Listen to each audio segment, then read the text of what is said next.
What's up, baby tooth? Rate natin yung mga iba't ibang klase ng braces.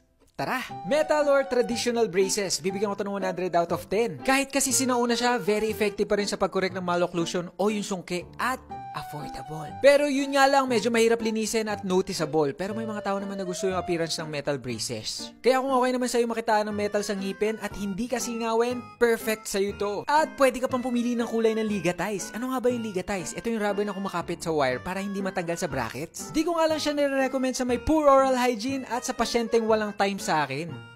De, joke lang. Sa pasyenteng walang masyadong time magpa-adjust sa kanilang mga dentista. Ceramic braces, 95 out of 10. Ito naman halos pareha sa metal braces pero less noticeable kasi nagbe-blend siya sa ngipin. Bagay ito sa mga taong low-key at mahilig magtago. Effective din to sa pag-treat ng malocclusion kaya lang hindi kasing tibay ng metal braces. At medyo mahal, kita. Hindi, joke lang.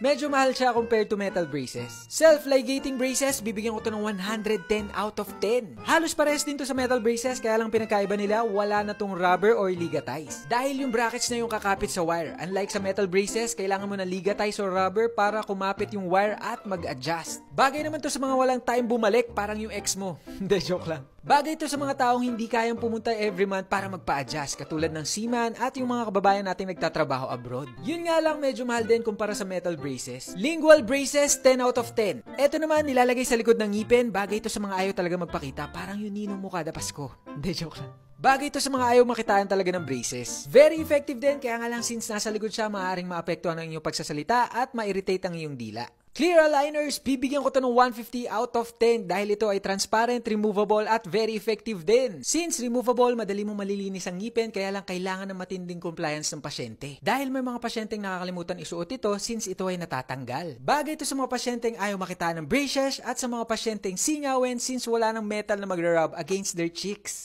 Rate natin yung mga iba't ibang kulay ng braces o ligatize. Tara! Transparent! Bibigyan ko to ng 7 out of 10 kasi may mga times talaga na naninilaw siya depende sa madalas na kainin o inumin ng pasyente. Halimbawa, ginagawa mong tubig yung kape, yung tipong amoy kape na yung ihi mo. White! Bibigyan ko to ng 5 out of 10 kasi mas mabilis siyang manilaw sa transparent, lalo na kung kape na yung nananalaytay sa katawan mo. Royal Blue! 1,000 out of 10. Bukod sa favorite color ko to, ewan ko kung bakit ang lakas makaputi nito, pati budhi mo puputi dito. Hindi, joke lang. Pero pag ito ang pinili mo, magmumukhang maputi ang ngipin mo. Brown! Negative 100 out of 10. Para kasi sa akin, mukha siyang tinga na nakasabit sa brackets. Pero syempre, kung gusto mo tong kulay na to, bahala ka. Hindi mo naman ako boyfriend para pagbawalan ka.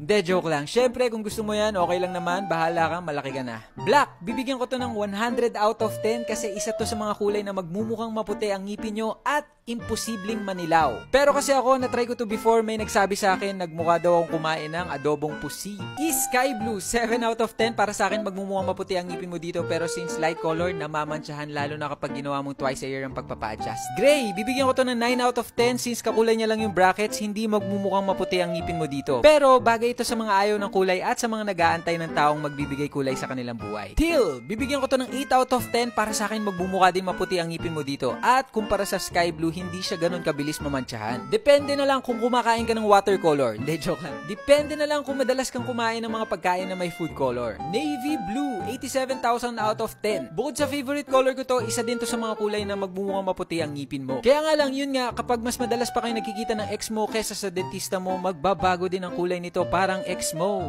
Joke lang. Yun lang, don't forget to use your teeth. Smile.